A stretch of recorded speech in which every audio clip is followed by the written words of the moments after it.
Magandang araw. Ayan, nagsasaing nga muna ako para sa pananghalian. Habang wala pa yung mga apo ko na inutusan ko sa palengke para bumili ng manok. At pagdating nga nila ay inayos ko na ito agad. Pakukuluan ko nga lang pala ito sa luya, sibuyas, paminta at laurel at saka asin para manuot yung lasa sa ating manok. Kaya ko nga pala ito pinapakuluan kasi chicken pastil nga pala yung lulutuin natin. At yung sabaw nito ay pwede rin nating isabaw sa kanin kapag tayo ay kakain na. Ayan, takpan lang natin at antay nating maluto. At nang maluto nga ay pinalamig ko lang ng konti at ayan, sinimulan ko na siyang himayin. Pipira-pirasuhin lang natin ito ng maliliit at nang matapos ko ngang himayin, ayan, nagsalang na ako ng kawali at naglagay na rin ako ng mantika. At eto nga pala yung ating mga ingredients: bawang, luya, betchin, 2 perasong siling pula, laurel, 4 cubes at sibuyas. At wala pa nga pala dyan yung ating suka, paminta at asukal.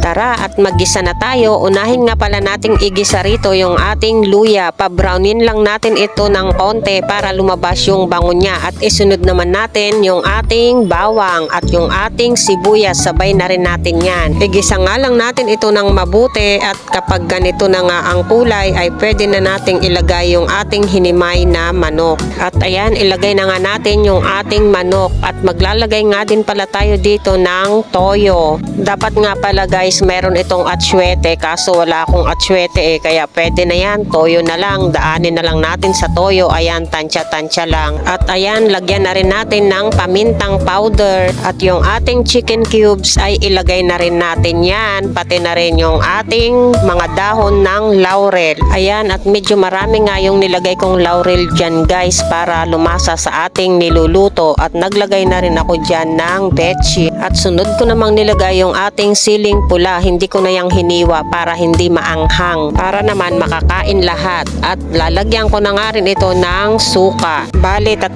kutsara nga palang suka ang nilagay ko dyan. At maglalagay din tayo ng asukal. Ayan. Bali, 3 kutsarita nga pala yung nilagay nating asukal dyan. At maya-maya lang, luto na ito. At ayan, okay na to. Kain na tayo. At ayan, tanggalin na natin sa kawali dahil luto na. Ano pang inaantay nyo? Kuha na rin kayo ng kanin at sabay-sabay na tayong kumain.